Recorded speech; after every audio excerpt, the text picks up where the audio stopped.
Intramuros remained hidden in rubble, a ravaged victim of a brutal world war.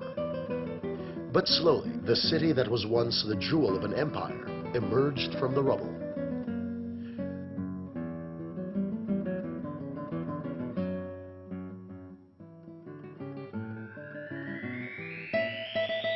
Built in the 16th century by labor conscripted from the Filipino and the Chinese communities, the edifices were elegant adaptations of European structures to the tropical materials and environment.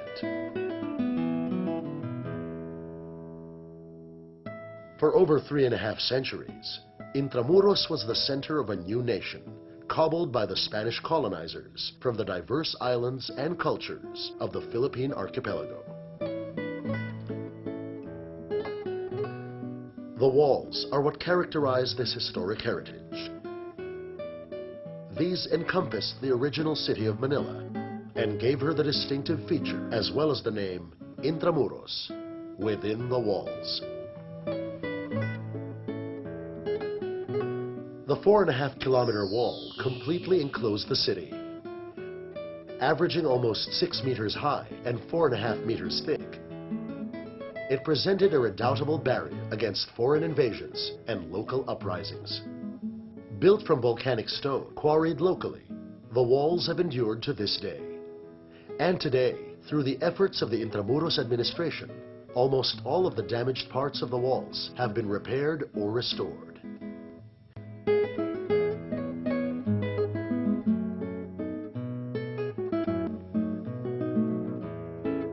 Secure gates allowed entry into the walled city. Puerta Real, or the Royal Gate, was the main portal and led to the Governor General's residence and to the cathedral. The landscaped garden at Puerta Real has become an alfresco venue for concerts and other events that showcase Philippine culture. Postigo del Palacio was the small gate for the exclusive use of the Governor General and the Archbishop.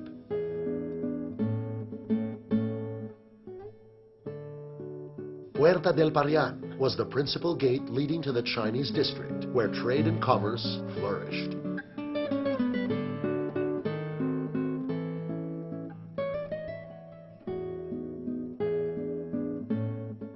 Puerta Santa Lucia was built in the 17th century.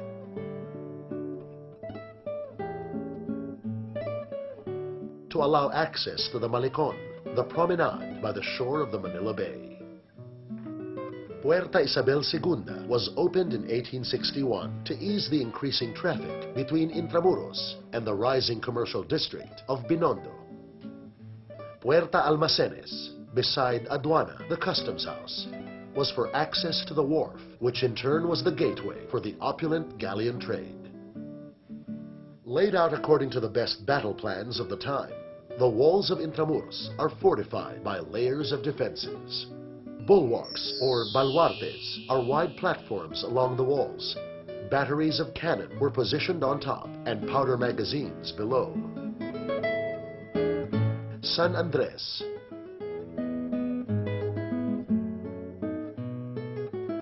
San Francisco de Dilao, San Gabriel, and San Diego,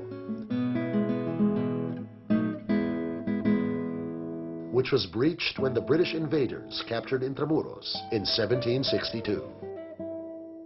Ravelins, or revelines, provided cover for the gates.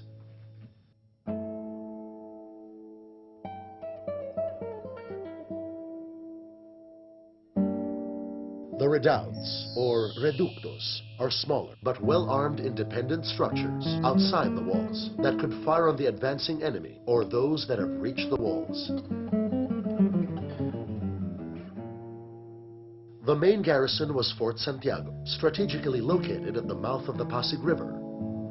Built on the remains of the palisade of Soliman, the Raja of Manila, who defied the Spanish when they landed in 1570. Fort Santiago is a citadel protected by its own bulwarks and moat. When the Philippines was sold to the United States in 1898, the Americans made it their military headquarters. Fort Santiago now houses the Intramuros Visitor Center, the Audiovisual Theater, Museum Shop, the Almacenes Reales as a venue for functions, and the museum that showcases memorabilia of the Philippine national hero, Dr. Jose Rizal. In the works, the reconstruction of the American barracks as a restaurant. As the capital of Spanish colonial Philippines, Intramuros was the hub of government, religion, and culture. The Palacio del Gobernador was the residence of the Governors General. The Ayuntamiento housed the colonial administrative offices. During the American occupation at the turn of the 20th century, it became the legislative building of the Philippine Commonwealth. Aduana, the customs house at the docks. Intendencia, the public treasury. These historic buildings, scheduled for restoration, will significantly add to the character of present-day Intramuros. Intramuros was also the seat of the Catholic Church, the other prime mover of colonization. The Manila Cathedral was the grandest building, and it evolved through the centuries as it suffered fires, earthquakes, and invasions. Here the missionaries, the vanguards of the Catholic faith, built their best churches and convents. Among them, Santo Domingo, San Ignacio, San Francisco, Recoletos, Lourdes. Only San Agustin survived the ravages of the last World War. And they established schools, such as the University of Santo Tomas, the Ateneo Municipal, San Juan de Letran, among others. From these schools emerged the intellectuals who would defy the colonizers. The residences adapted to the tropics. Wooden columns that resisted earthquakes better than stone foundations. Large windows for maximum ventilation. Steep roofs to shed torrential rains. The best examples have been rebuilt in Plaza San Luis, a cluster that includes Casa Manila. As the commercial entrepot of Asia, Intramuros allowed its residences to be showcases for the unique melding of cultures. Here the works of Philippine craftsmen stood side by side with those from Europe and Asia. The flavor of old Intramuros has been maintained by the restoration of other structures and by designing new buildings in the colonial style. Intramuros has survived ravages of time, natural disasters, wars, and neglect. As it has done so many times in her past, she is again on another threshold in her evolution.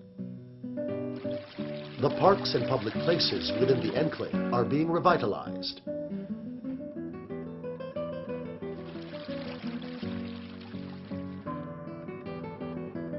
Aside from the calesas, motorized tranvías are available for leisurely tours.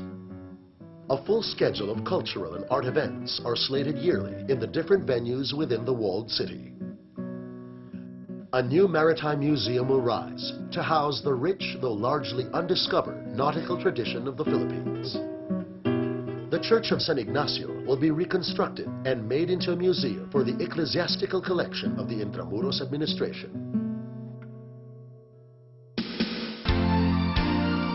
As she has done so many times in her past, Intramuros, the walled city, rises again, steadily shedding off the veil that has concealed her charm, revealing to us and the following generations a priceless heritage that resounds through the centuries.